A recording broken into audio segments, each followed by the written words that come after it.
Our movie kicks off with Mr. Briggs pulling up at the orphanage, acting like he's there to hand out food for the kids. But plot twist, he's got other plans. The food's poisoned, and the real reason for his visit? He's looking for a specific girl among the children. That girl is a brave little one named Jenny. When Briggs shows up, Jenny doesn't back down. She steps forward and says, "I'm right here." One of the kids tries to stand up for her, but the guards rough him up and snatch Jenny, dragging her out of the orphanage. And just when things look bad, bam! In comes the great Zambini, a powerful magician. He curses Briggs, turning him into a giant bear, and then takes Jenny and disappears into the night. Turns out, Zambini needs Jenny's help for something big. He takes her to the gate of the dragon realm, asking her to help him open it. Why? Because not just anyone can pass through that gate. It takes someone special to make it to the land of dragons. Jenny agrees to help Zambini and follows him to his private base, a secret agency that recruits people with magical abilities. There, she starts learning magic from Zambini and his team of assistants. Days turn into weeks, weeks into months, and Jenny grows up. As she learns more about magic and the world of dragons, Zambini finally reveals his goal. He wants to enter the dragon realm to save the dragons from extinction. One day, Zambini has to leave for another city to take care of some business. When Jenny asks to go with him, he refuses, promising he'll be back by dinner. But Zambini never comes back. Worried, Jenny sneaks into Zambini's room, hoping to find clues about where he might have gone. But no luck. The room is cursed, blocking her from finding anything useful. Out of options, they decide to hang up missing person posters all over the city, hoping for any leads. The next day, someone in the city asks for their help fixing the electricity at his house. When they arrive, the homeowner, a woman, looks surprised by how odd they look. Jenny brushes it off, saying, "Who cares how we look? What matters is that we'll have your power back in under a minute." Meanwhile, Zambini's assistants start acting strange. Turns out, the magical assistant had a vision of the last dragon in the dragon realm, dying. At the same time, in another city, someone else has the same vision. Panicked, he rushes to warn the king. But unfortunately, the king is fast asleep, and when this guy wakes him up, the king decides to punish him instead. Our guy doesn't care about the beating or the torture. He tells the king about his vision. The last dragon in the world is dying. But unlike Jenny, the king is thrilled when he hears the news. Why? Because with the dragons gone, he can expand his kingdom without any obstacles. Meanwhile, back home, Jenny stumbles upon a glowing portal. On the other side of the portal? Zambini desperately trying to escape, but something's stopping him. Realizing he can't make it out, Zambini tosses them a note with a riddle written on it. When Jenny cracks the riddle, she uncovers the terrifying truth. Magic itself is tied to the existence of dragons. If the last dragon dies, all magic will disappear forever. And to make things worse, Zambini will remain trapped in the other realm, unable to return. Jenny learns from Zambini's assistant's vision what the dragon killer looks like, and she decides to set out on a solo mission to track him down and stop him before it's too late. While wandering through the city, she runs into Brian, a guy who boldly claims to be the legendary Dragonslayer. Jenny pleads with him to spare the dragons, but he refuses, saying he must kill the last living dragon. He takes her to his place and shows off his ultimate weapon, an enchanted sword, the most powerful blade in the world, capable of ending magic itself. Then he shows her a video, in this primitive village, because, well, that's what the director wanted, explaining the history of the Dragon Wars, proving that dragons once posed a serious threat to humanity. Then comes the plot twist. Brian reveals that her name is engraved on the sword. She's one of the chosen ones, destined to slay the last dragon. He warns her about the sword. If she uses it incorrectly, it will turn her to dust, just like it did to him. Wait, what? It happened to him? So who's standing in front of her now? And that's when we find out. Brian is already dead.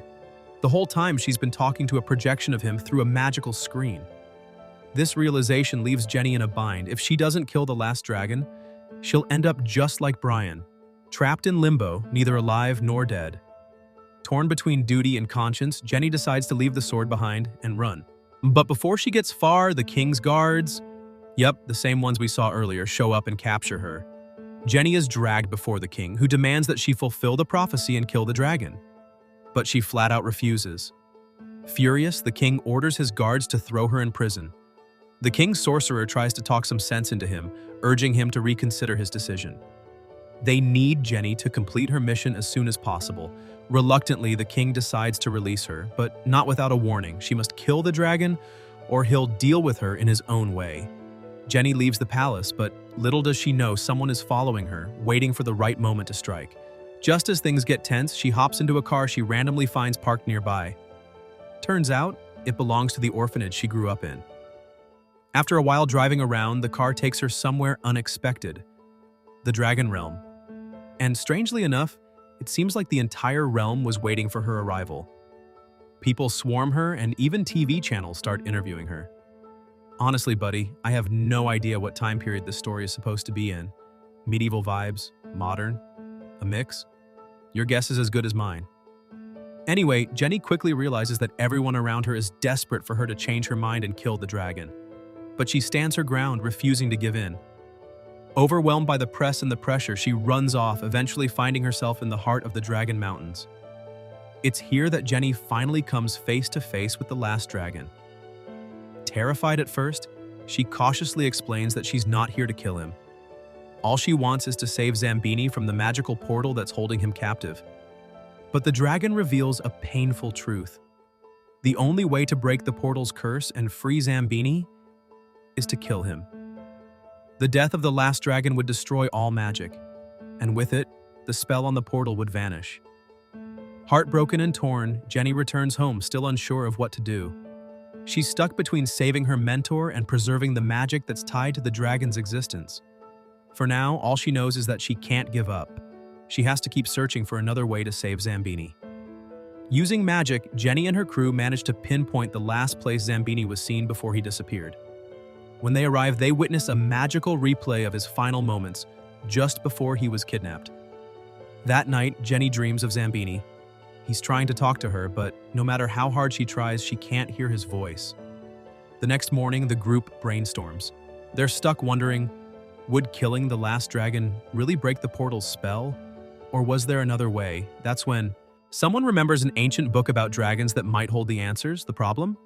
The book is locked away in a heavily enchanted vault, so what does Jenny decide to do? Go back and retrieve Brian's legendary sword to break the enchantment on the vault. Side note, why doesn't she just use the sword to break Zambini's curse directly? Yeah, good question, but hey, plot convenience. On her way to find the sword, Jenny runs into an old friend from the orphanage, Jordan. He decides to tag along and help her on her journey. Jenny finally gets the sword and tests it out on the strongest lock she can find. Boom! It works, breaking the lock with ease. With her confidence boosted, she heads straight to the vault where the dragon book is kept. But as she gets closer, she hears a strange noise. Turns out, the mysterious guy who's been stalking her hasn't given up. He's still hunting her, determined to take her out. This time, though, Jenny isn't defenseless. Armed with Brian's legendary sword, she overpowers him and pins him to the wall. When he regains consciousness, Jenny demands answers. "Why are you following me?" she asks. His answer? "I'm trying to stop you from killing the last dragon." Jenny explains to the guy, whose name is Mobin, that she has no intention of killing the dragon. In fact, she's scared for him. If the dragon dies, magic will vanish from the planet, and with it, Zambini will be lost forever. Hearing this, Mobin is shocked. Once he realizes that Jenny is the chosen one but still refuses to harm the dragon, he grows to admire her and suggests they team up. Just like that, they go from enemies to friends. The next day, Jenny shares everything with Jordan: Mobin, the dragon, her fears about losing magic, and Zambini's fate. She's clearly overwhelmed, but Jordan gives her some solid advice. Head out at night, focus on the signs, and look for anything that might lead her to the right solution. Taking his advice, Jenny sneaks out at night and decides to use Brian's legendary sword to break the curse on Zambini's locked room. Inside the room, Jenny makes a shocking discovery. The portal between the human world and the dragon world was cursed to prevent any connection between the two realms. Something about this revelation clicks in her mind. To be honest, it's still a bit confusing to me. And without hesitation, She rushes off to a strange garden in the city. But things don't go smoothly. The king's slimy son shows up and tries to catch her. Luckily, Jenny manages to slip away before he can grab her. She's sitting there in despair. The TV in the corner flickers to life. On CNN, Jordan appears on screen announcing that he's heading off to kill the dragon himself. Jenny panics. She can't let him do this.